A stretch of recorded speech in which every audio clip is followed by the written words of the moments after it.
The London and North Eastern Railway is the stuff of legend for many things. Wait a minute. That's the wrong LNER.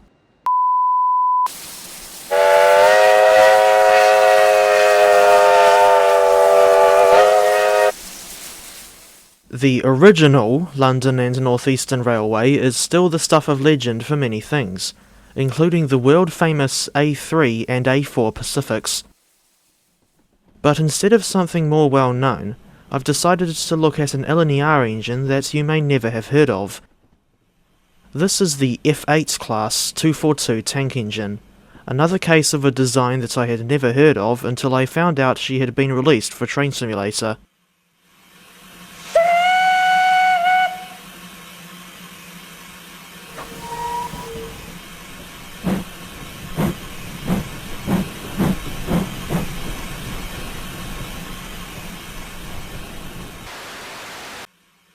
The F8 class came from the North Eastern Railway, who originally designated them as the A class. They were designed by Thomas Worsdale and built at Gateshead between 1886 and 1892, with the class totalling 60 members. Worsdale based the A's design on his M15 class from the Great Eastern Railway, and the A's were intended to replace the bogie tank passenger class 044 as the NER's main tank engines for passenger services. Thinking back to the Great Eastern M15, I see that that class is on Caledonia Works' list of future DLC.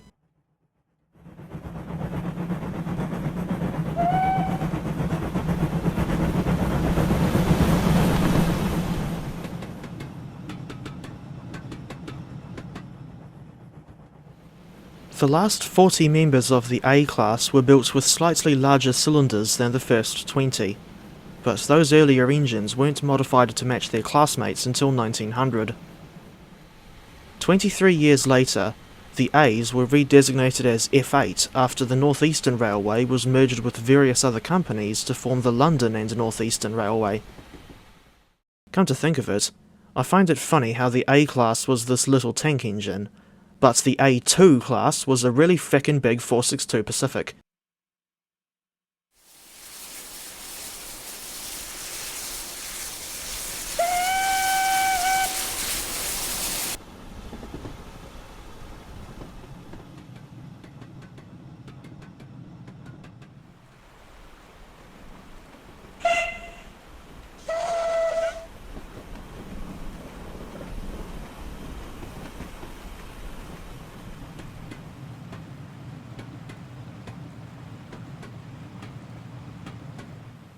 Throughout their lives, the F8s were mainly used on suburban or branch line passenger work alongside the G5 and G6 classes, previously the North Eastern's O and BTP classes respectively. But with the advent of diesel railcars, withdrawals of the F8s began in 1928. The final survivor was number 420, who apparently worked at Tyne Docks in her final years of service prior to withdrawal in 1938. Sadly, none of these interesting little engines have survived into preservation. The F8s may not have survived long enough to join the British Railways fleet, but they at least had a reasonably long service life.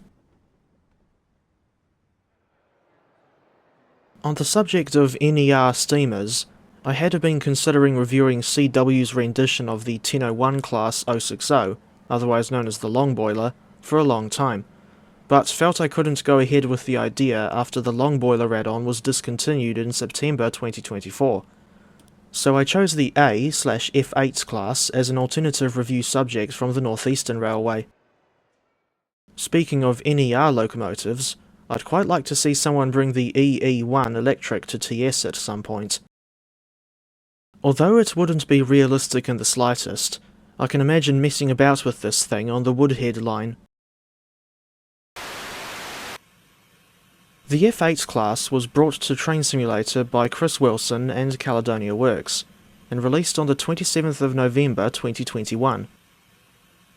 As of early September 2025, the pack is still available to purchase from CW's website for £15, or $35.92 NZD, at full price. As for what you get with the pack, we'll start off with the 5 included liveries, which are as follows. North Eastern Railway Green, 1886 to 1892, NER Green, 1892 to 1923, LNER 1923 lined black with an ampersand, pre-1928 LNER lined black, and post-1928 LNER unlined black. I wasn't expecting to see red rods, as opposed to red rain, on the post-1892 North Eastern Railway Green, since I thought the rods were meant to be grey or silver, based on the Bachmann model of the E1 tank engine that I own. Just like several classes from the London and North Western Railway, the numbering of the F8 class was all over the place, with engines having either 2, 3 or 4-digit numbers. As for which livery I like best, it's either the second iteration of NER Green or the pre-1928 LNER lined black. Quite frankly, I've never been a fan of the pre-1892 Northeastern livery myself, but each to their own. In any case, you also get a second variant of the post-1892 livery that features a Westinghouse air pump on the left-hand side, complete with realistic sound effects for the pump.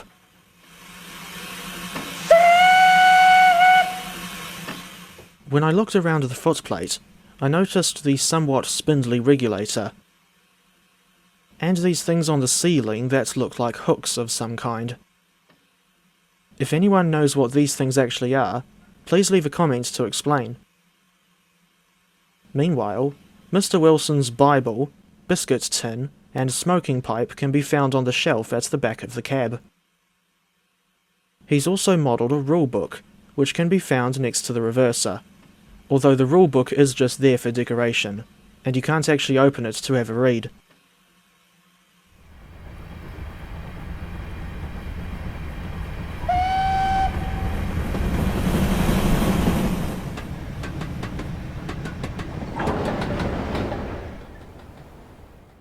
As an aside, something I've forgotten to mention until now is that, in my eyes, the F8 looks a bit like the Lancashire and Yorkshire Railway Class 5, despite the two engines being designed by completely different men.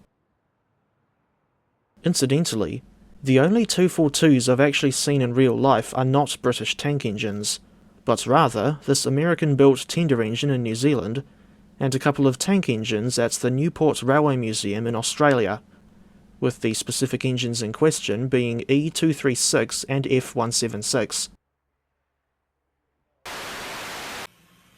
The F8 is built on SimNation's Locomotion 1.4 scripting, and the features are much the same as what I've come to expect from CW products released in the early 2020s. But some of the more advanced things that you would see on engines with Locomotion 2.0 are not present on the F8. The features that she does have include, but are not limited to, numerous cab camera views,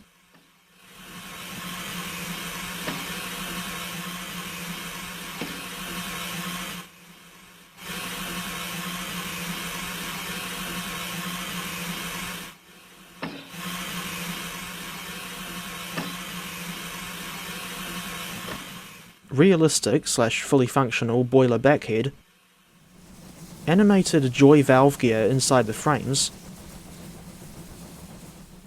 dynamic smoke particles, customizable lamp arrangements, toggled on or off by pressing Ctrl 1 through Ctrl 4, fire intensity synchronized with the exhaust beat, and, as always, Performance Mode Pro, which is toggled on or off by pressing Shift P. As for the sounds, I'm guessing they would have been recorded from a preserved Northeastern Railway locomotive, specifically Q6 number 63395 or J72 number 69023, but I could be wrong with both guesses for all I know.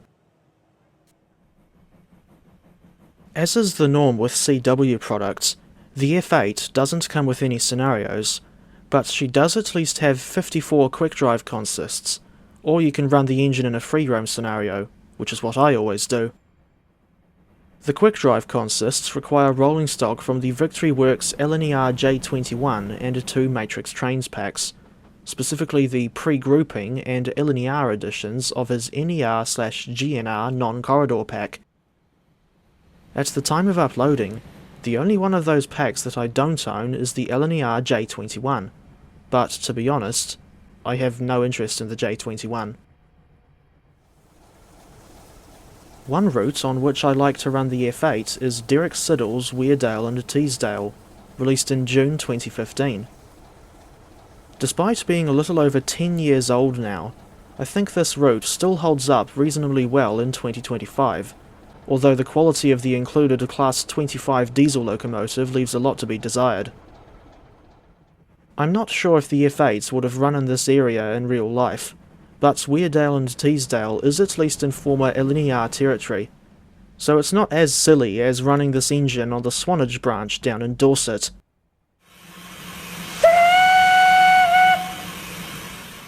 As for how you're supposed to drive the F8, the controls are pretty much the same as the other CW locomotives I've looked at, such as the LMS Fowler 4P and LNER A1/1. When you're stopped for a long time, you should open the cylinder cocks, blower, and dampers by pressing C, N, and M respectively. When it's time to move, you'll need to release the brakes by pressing the semicolon key, unlock the reverser by pressing E, and wind it into full cut-off by pressing W or S depending on which direction you want to go, and finally, open the regulator to around 50% by pressing A.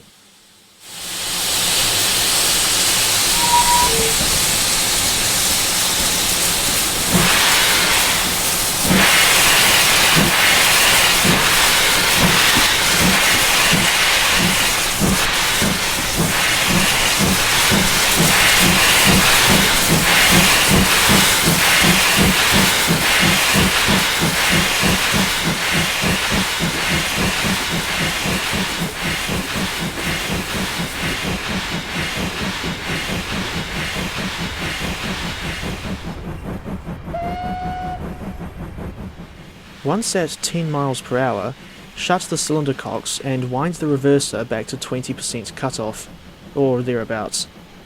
From this point on, you can adjust the regulator and reverser when necessary. The fire mass should be maintained between 455 and 475 pounds on the F5 heads-up display, or between 39% and 41% on the F4 HUD, and the water level should be between 75 and 90% as marked on the Fisher-Price toolbar. With a water capacity of only 1,240 gallons and a coal capacity of 2 imperial tons, the F8 is not cut out for the kinds of longer runs of which bigger engines, like the previously mentioned Raven A2 Pacific, are capable. However, the little tank engine is still faster than I was expecting, having achieved at least 61 miles per hour during my test runs. As for any downsides to the F8, there aren't many, but I still thought there were enough of them to mention in the review.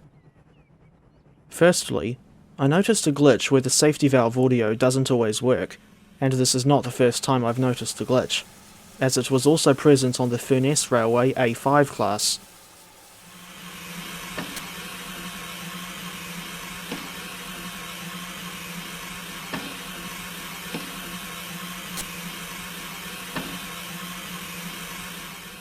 Secondly, there doesn't seem to be any water visible in the gauge glasses, or that could just be my eyes playing tricks on me. And thirdly, while you can open the rooftop hatch, the same cannot be said for the front and back windows or cab side doors.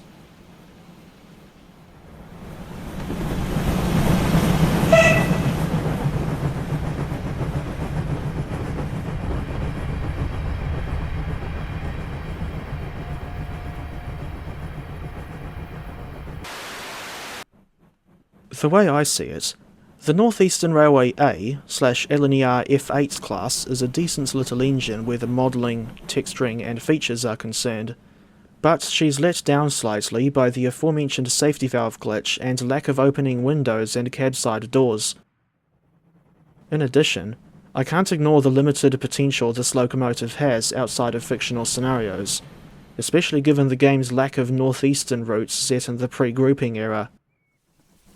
Even so, it's still nice to see even the little-known classes getting a well-detailed representation in a game like Train Simulator, and I can't imagine any other developers modelling something as obscure as the F8.